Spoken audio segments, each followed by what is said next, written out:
Welcome to PW Kannada YouTube channel. ನಾನು ಶಾಲಿನಿ ಸೋಮಶೇಖರ್, ನಿಮ್ಮ botany teacher. ಇವತ್ತು ಈ ವಿಡಿಯೋ ಮುಖಾಂತರ ಗೋಲ್ ಸೆಟ್ಟಿಂಗ್ ಅಥವಾ ನಮ್ಮ ಗುರಿನ ಹೇಗೆ ಸೆಟ್ ಮಾಡ್ಕೊಳ್ಳೋದು, ಅದರ ಪ್ರಾಮುಖ್ಯತೆ ಏನು, ಅದು ಎಷ್ಟು ಇಂಪಾರ್ಟೆಂಟ್ ಅನ್ನೋದನ್ನ ನಿಮಗೆ ನೆನಪಿಸೋದಕ್ಕೆ ಬಂದಿದ್ದೀನಿ. ಈ ವಿಡಿಯೋನ ನಾವು ಒಂದು ಕತೆ ಮುಖಾಂತರ ಶುರು ಮಾಡೋಣ. ಈ ಕತೆ ಮಹಾಭಾರತದಲ್ಲಿ ಬರುವಂತಹ ಒಂದು ತುಂಬಾ ಇನ್ಸ್ಪಿರೇಷನಲ್ ಸ್ಟೋರಿ.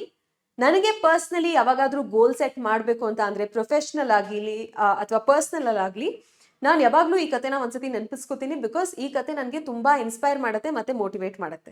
ಏನ್ ಈ ಕತೆ? ಈ ಕತೆನ ನೀವು ಯಾರಿಂದನಾದ್ರೂ ಕೇಳಿರ್ಬೋದು ಅಥವಾ ಇದ್ರ ಬಗ್ಗೆ ಓದಿರ್ಬೋದು ಕೂಡ.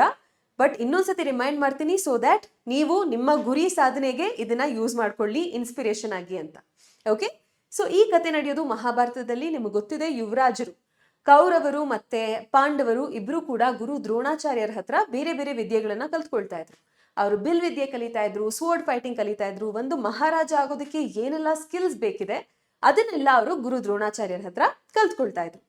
ನಿಮ್ಗೆ ಗೊತ್ತಿರ್ಬೋದು, ಪಾಂಡವರು ಕೌರವ್ರ ಮಧ್ಯ ಒಂದು ಸಾರ್ಟ್ ಆಫ್ ರೈವಲ್ರಿ ಮತ್ತೆ ದುಶ್ಮನಿ ಇದ್ದೇ ಇತ್ತು ಅಂತ. ಕೌರವರು ಸ್ಪೆಷಲಿ ದುರ್ಯೋಧನ ಅನ್ಕೊಳ್ತಾ ಇದ್ರು ಮತ್ತೆ ಬೇರೆ ಕೌರವ್ರ ಜೊತೆ ಮಾತಾಡ್ತಾ ಇದ್ರು ದಟ್ ಗುರು ದ್ರೋಣಾಚಾರ್ಯರು ಯಾವಾಗ್ಲೂ ಪಾರ್ಷಿಯಲ್ ಆಗಿದ್ದಾರೆ, ಯಾವಾಗ್ಲೂ ಅರ್ಜುನನ್ನೇ ಪ್ರಿಫರ್ ಮಾಡ್ತಾರೆ, ಬೇರೆಯವ್ರಿಗಿಂತ ಅರ್ಜುನನ್ನ ಸ್ಪೆಷಲ್ ಆಗಿ ಟ್ರೀಟ್ ಮಾಡ್ತಾರೆ ಅಂತ. ಇದನ್ನು ಗುರು ದ್ರೋಣಾಚಾರ್ಯರು ಕೇಳಿಸ್ಕೊಂಡು ಒಂದು ನಿರ್ಧಾರ ತಗೊಂಡ್ರು. ಎಲ್ಲರನ್ನೂ ಟೆಸ್ಟ್ ಮಾಡೋಣ, ನಾನು ಅರ್ಜುನನ್ ಯಾಕಷ್ಟು ಹೊಗಳ್ತೀನಿ, ಯಾಕಷ್ಟು ಪ್ರೇಸ್ ಮಾಡ್ತೀನಿ ಅನ್ನೋದು ಎಲ್ಲರಿಗೂ ಗೊತ್ತಾಗ್ಲಿ ಅಂತ ಒಂದು ಟೆಸ್ಟ್ ನ ಅರೇಂಜ್ ಮಾಡಿದ್ರು. ಒಂದಿನ ಬೆಳಗ್ಗೆ ಎಲ್ಲಾ ಶಿಷ್ಯಂದ್ರನ್ನು, ಎಲ್ಲಾ ಯುವರಾಜರನ್ನು ಕರೆದ್ರು. ಕೌರವರು ಪಾಂಡವರು ಎಲ್ಲರನ್ನೂ ಒಂದ್ ಕಡೆ ಅಸೆಂಬಲ್ ಆಗೋದಕ್ಕೆ ಹೇಳಿದ್ರು. ಅಲ್ಲಿ ಬಂದ ತಕ್ಷಣ ಗುರು ದ್ರೋಣಾಚಾರ್ಯರು ಹೇಳ್ತಾರೆ, ಇಲ್ಲೊಂದು ಮರ ಇದೆ, ಈ ಮರದ ಮೇಲೆ ಒಂದು ಹಕ್ಕಿ ಇದೆ, ಮರದ ಹಕ್ಕಿ, ವುಡನ್ ಬರ್ಡ್ ಅಥವಾ ಪ್ರಾಬಬ್ಲಿ ಕ್ಲೇನ ಬರ್ಡ್ ಇದೆ. ಅದನ್ನ ಎಲ್ಲರೂ ಅದರ ಕಣ್ಣನ್ನ ಏಮ್ ಮಾಡಿ ಶೂಟ್ ಮಾಡಬೇಕು, ಬೋ ಅಂಡ್ ಆರೋ ಇಂದ ಶೂಟ್ ಮಾಡಬೇಕು ಅಂತ ಹೇಳ್ತಾರೆ. ಒಬ್ಬೊಬ್ಬರನ್ನೇ ಕರೀತಾ ಬರ್ತಾರೆ. ಮೊದಲನೇದಾಗಿ ಯುಧಿಷ್ಠಿರ ಅಥವಾ ಧರ್ಮರಾಯನ ಕರೀತಾರೆ. ನಮ್ಗೆಲ್ಲ ಗೊತ್ತಿದೆ, ಧರ್ಮರಾಯ ವಾಸ್ ವೆರಿ ವೈಸ್, ತುಂಬಾ ಥಾಟ್ಫುಲ್ ಪರ್ಸನ್ ಧರ್ಮರಾಯ. ಫಸ್ಟ್ ಧರ್ಮರಾಯನ್ ಕರೆದು, ಇನ್ನೇನ್ ಧರ್ಮರಾಯ ಆರೋನ ಪುಲ್ ಮಾಡಿ ಶೂಟ್ ಮಾಡಬೇಕು, ಅಷ್ಟೊತ್ತಿಗೆ ಗುರುಗಳು ಒಂದು ಪ್ರಶ್ನೆನ ಕೇಳ್ತಾರೆ. ಯುಧಿಷ್ಠಿರ, ನಿನ್ಗೆ ಇವಾಗ ಏನ್ ಕಾಣಿಸ್ತಾ ಇದೆ ಅಂತ ಕೇಳ್ತಾರೆ. ಅದಕ್ಕೆ ಯುಧಿಷ್ಠಿರ ಹೇಳ್ತಾರೆ, ನನಗೆ ಪಕ್ಷಿ ಅಂತೂ ಕಾಣಿಸ್ತಾ ಇದೆ, ಪಕ್ಷಿ ಎಲ್ಲಿದೆ ಅದ್ರ ಪಕ್ಕದಲ್ಲೇ ಒಂದು ಚಿಕ್ಕ ಗೂಡು ಕೂಡ ಕಾಣಿಸ್ತಾ ಇದೆ, ಒಂದು ನೆಸ್ಟ್ ಕೂಡ ಕಾಣಿಸ್ತಾ ಇದೆ, ಬೇರೆ ಪಕ್ಷಿದು ನೆಸ್ಟ್ ಕೂಡ ಕಾಣಿಸ್ತಾ ಇದೆ, ಹಾಗೇನೆ ಈ ಹಕ್ಕಿ ಎಲ್ಲಿ ಕೂತಿದೆ ಅದ್ರ ಕೆಳಗಡೆ ಒಂದು ಹುತ್ತ ಕೂಡ ಕಾಣಿಸ್ತಾ ಇದೆ ಅಂತ ಹೇಳ್ತಾರೆ. ಆಂಟ್ ಹಿಲ್, ಅಲ್ಲೆಲ್ಲ ಆಂಟ್ಸ್ ಇರುತ್ತಲ್ವಾ, ಇರುವೆಗಳು ಅದೆಲ್ಲ ಇರುತ್ತಲ್ವಾ, ಆ ಆಂಟ್ ಹಿಲ್ ಕೂಡ ಕಾಣಿಸ್ತಾ ಇದೆ ಅಂತ ಹೇಳ್ತಾರೆ. ಯುಧಿಷ್ಠಿರ ಹೇಳ್ತಾರೆ, ನನಗೆ ಗೊತ್ತು, ನಾನು ಆ ಪಕ್ಷಿ, ಆ ಮರದ ಪಕ್ಷಿಯ ಕಣ್ಣನ್ನೇ ಏನ್ ಮಾಡ್ಬೇಕು, ಹಾಗೇನೆ ಏನ್ ಮಾಡ್ತಾ ಪಕ್ಕದಲ್ಲಿರೋ ನೆಸ್ಟ್ ಕೂಡ ಬೀಳ್ಬಾರ್ದು, ಹಾಗೇನೆ ಕೆಳಗಿರೋ ಆಂಟ್ ಹಿಲ್ ಕೂಡ ಯಾವುದೇ ತೊಂದರೆ ಆಗ್ಬಾರ್ದು ಅನ್ನೋದನ್ನ ಹೇಳ್ತಾರೆ. ಆವಾಗ ದ್ರೋಣಾಚಾರ್ಯರು, ಹೌದಾ ಸರಿ, ಪಕ್ಕಕ್ಕೆ ಬಾ ಅಂತ ಪಕ್ಕಕ್ಕೆ ಸರಿಸ್ತಾರೆ. ಮತ್ತೆ ಅವ್ರಿಗೆ ಶೂಟ್ ಮಾಡೋದಕ್ಕೆ ಬಿಡೋದಿಲ್ಲ. ಮತ್ತೆ ಭೀಮ ಬರ್ತಾನೆ, ಭೀಮಂಗೆ ಕೇಳ್ತಾರೆ ಮತ್ತೆ ಅದೇ ಪ್ರಶ್ನೆ, ನಿನಗೆ ಇವಾಗ ಏನ್ ಕಾಣಿಸ್ತಾ ಇದೆ ಅಂತ ಕೇಳ್ತಾರೆ. ಭೀಮ ಅಂತೂ ಎಲ್ಲರಿಗೂ ಗೊತ್ತು, ದೊಡ್ಡ ತಿಂಡಿಪೋತ ಅಲ್ವಾ.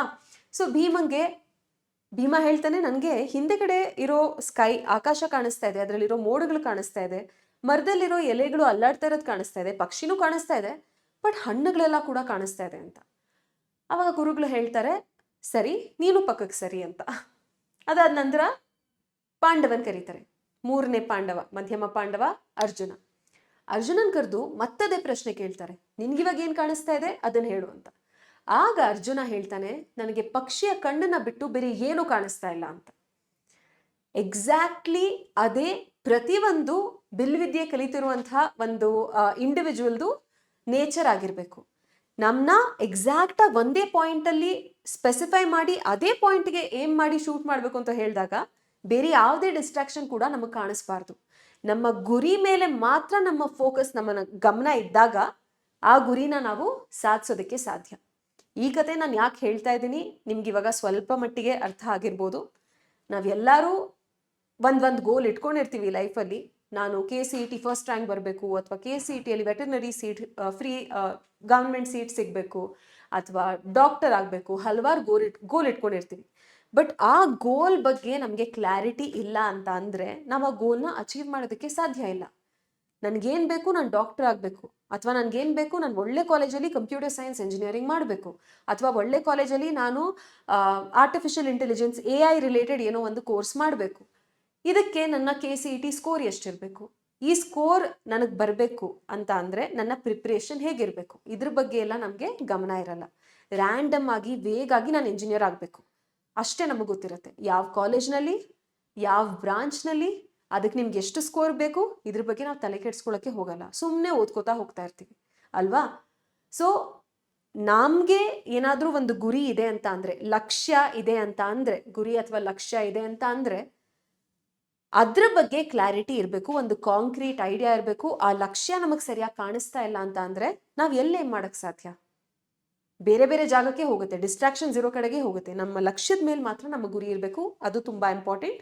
ಹಾಗೇನೆ ನಾವು ಯುಧಿಷ್ಠಿರ ಹೇಳಿದ್ ನೋಡಿದ್ವಿ, ಕಣ್ಣು ಕಾಣಿಸ್ತಾ ಇದೆ, ಪಕ್ಷಿನೂ ಕಾಣಿಸ್ತಾ ಇದೆ, ಬಟ್ ಅದ್ರ ಜೊತೆಗೆ ಬೇರೆ ಎಲ್ಲ ವಿಷಯ ಕೂಡ ಕಾಣಿಸ್ತಾ ಇದೆ. ಎಲೆ ಕಾಣಿಸ್ತಾ ಇದೆ, ಮತ್ತೆ ಇನ್ನೊಂದು ಗೂಡು ಕಾಣಿಸ್ತಾ ಇದೆ, ಮತ್ತೆ ಒಂದು ಹುತ್ತ ಕಾಣಿಸ್ತಾ ಇದೆ, ಇದೆಲ್ಲ ಕಾಣಿಸ್ತಾ ಇದೆ. ಸರಿ, ನನ್ ಗೋಲ್ ಕಾಣಿಸ್ತಾ ಇದೆ, ಬಟ್ ಅದರೊಟ್ಟಿಗೆ ನೀನು ಇದ್ರ ಮೇಲೆಲ್ಲಾನು ಫೋಕಸ್ ಮಾಡ್ತಾ ಇದ್ರೆ ನಿನ್ ಗೋಲ್ ಮೇಲೆ ನೀನ್ 100% ಏಮ್ ಮಾಡಿ ನಿನ್ ಲಕ್ಷ್ಯ ನೀನು ರೀಚ್ ಮಾಡೋದಕ್ಕೆ ಸಾಧ್ಯನಾ?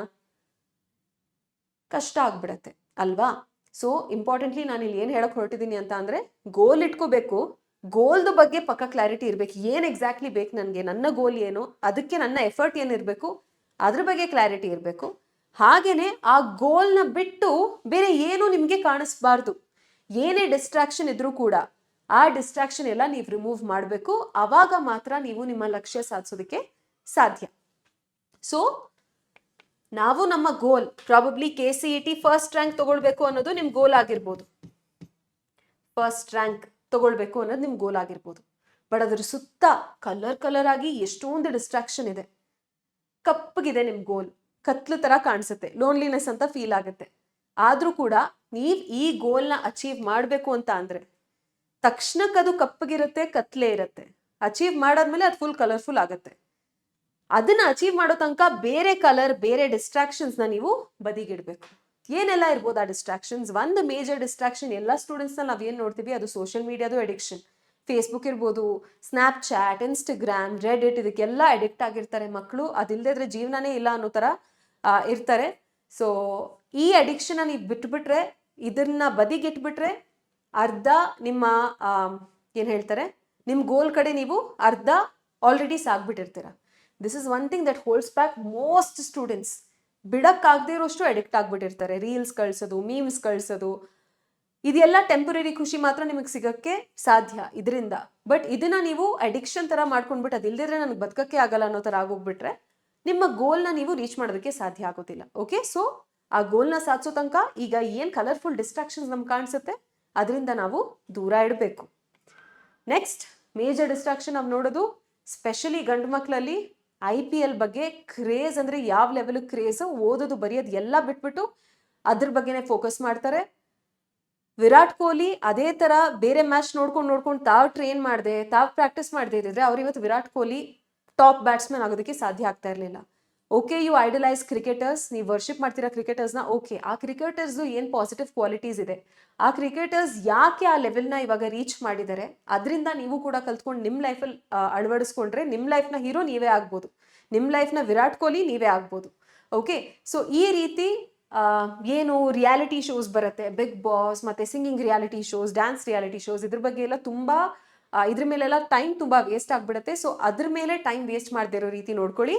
ಹಾಗೇನೆ ತುಂಬಾ ಜನ ಮಕ್ಕಳು ಮೊಬೈಲ್ ಗೇಮ್ಸ್, ಆನ್ಲೈನ್ ಗೇಮ್ಸ್ಗೆ ಅಡಿಕ್ಟ್ ಆಗಿರ್ತಾರೆ. This will take out a lot of time from your studies and academics. ಅದನ್ನ ಕೂಡ ಆದಷ್ಟು ಮಟ್ಟಿಗೆ ಅವಾಯ್ಡ್ ಮಾಡಿ, ಇಲ್ಲದಿದ್ರೆ ನಿಮ್ ಗುರಿ ಸಾಧನೆ ಮಾಡೋದು ಕಷ್ಟ ಆಗ್ಬಿಡತ್ತೆ. ಹಾಗೇನೆ ನೀವು ಟೀನೇಜರ್ಸ್ ಆಗಿರೋದ್ರಿಂದ ಕ್ರಶಸ್ ಎಲ್ಲ ಡೆವಲಪ್ ಆಗುತ್ತೆ, ಹಾರ್ಮೋನಲ್ ಔಟ್ ಬರ್ಸ್ ಆಗುತ್ತೆ, ಗರ್ಲ್ ಫ್ರೆಂಡ್ ಬೇಕನ್ಸುತ್ತೆ, ಬಾಯ್ ಫ್ರೆಂಡ್ ಬೇಕನ್ಸುತ್ತೆ, ಅದ್ರ ಮಧ್ಯೆ ಜಗಳ ಆಗುತ್ತೆ. ಇದೆಲ್ಲ ತುಂಬಾ ಟೈಮ್, ಎನರ್ಜಿ ಕನ್ಸ್ಯೂಮ್ ಮಾಡಿಬಿಡುತ್ತೆ. ಇದ್ರದ್ದೆಲ್ಲ ಅವಶ್ಯಕತೆ ನಿಮಗೆ ಈ ಟೈಮಲ್ಲಿ ಇಲ್ಲ. ಲೇಟಾಗಿ ರಿಯಲೈಸ್ ಆಗುತ್ತೆ, ಅವಾಗ ರಿಗ್ರೆಟ್ ಮಾಡೋದು ಬಿಟ್ಟು ಇವಾಗ ನನ್ನ ಮಾತು ಕೇಳಿ ಓದೋದ್ರ ಕಡೆ ಫೋಕಸ್ ಮಾಡಿ ನಿಮ್ಮ ಕೆರಿಯರ್ ನೀವು ಸ್ಟ್ರಾಂಗ್ ಆಗಿ ಬಿಲ್ಡ್ ಮಾಡ್ಕೊಂಡ್ಬಿಟ್ರೆ ಆಮೇಲೆ ಎಲ್ಲ ತಾನೇ ಆಗುತ್ತೆ. ಈ ಟೈಮಲ್ಲಿ ಇಷ್ಟೊಂದು ಡಿಸ್ಟ್ರಾಕ್ಷನ್ಸ್ ಮಧ್ಯ ಈ ರೀತಿ ಟೈಮ್ ವೇಸ್ಟ್ ಮಾಡ್ಕೊಳ್ಬೇಡಿ. It will not be worth it. ಓಕೆನಾ? ಆಮೇಲೆ ನಮ್ಮ ಗುರಿ, ಇದಿಷ್ಟು ಕಲರ್ ಡಿಸ್ಟ್ರಾಕ್ಷನ್ ಮಧ್ಯ ಒಂದು ನಮ್ಮ ಗುರಿ ಇದೆ. ಇದನ್ನೆಲ್ಲ ನಾವು ಎಲಿಮಿನೇಟ್ ಮಾಡಿ, ಅವಾಯ್ಡ್ ಮಾಡಿ ಬಿಡ್ತಾ ಬಂದ್ರೆ ನಮ್ಮ ಗುರಿನ ನಾವು ಈಸಿಯಾಗಿ ಈಸಿಯಾಗಿ ರೀಚ್ ಮಾಡ್ಬೋದು.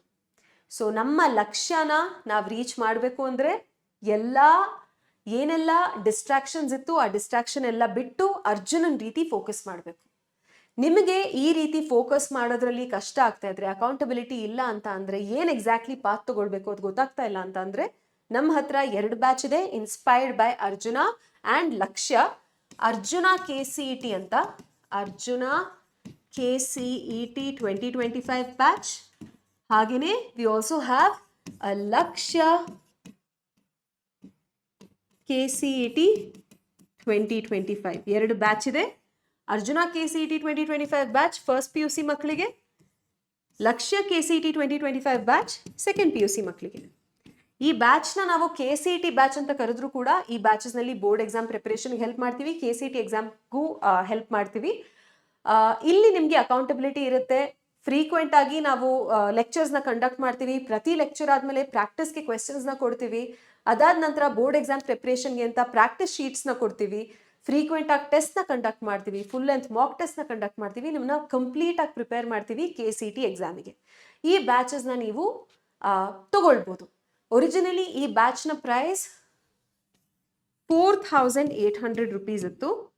ಬಟ್ ಇವಾಗ 4 ಸಾಲ್ ದಮ್ದಾರ್ ಆಫರ್ ನಡೀತಾ ಇದೆ. ಆ ಕಾರಣದಿಂದ ಈ ಬ್ಯಾಚ್ನ ಪ್ರೈಸಸ್ ಎಲ್ಲ ಕಡಿಮೆ ಆಗಿದೆ.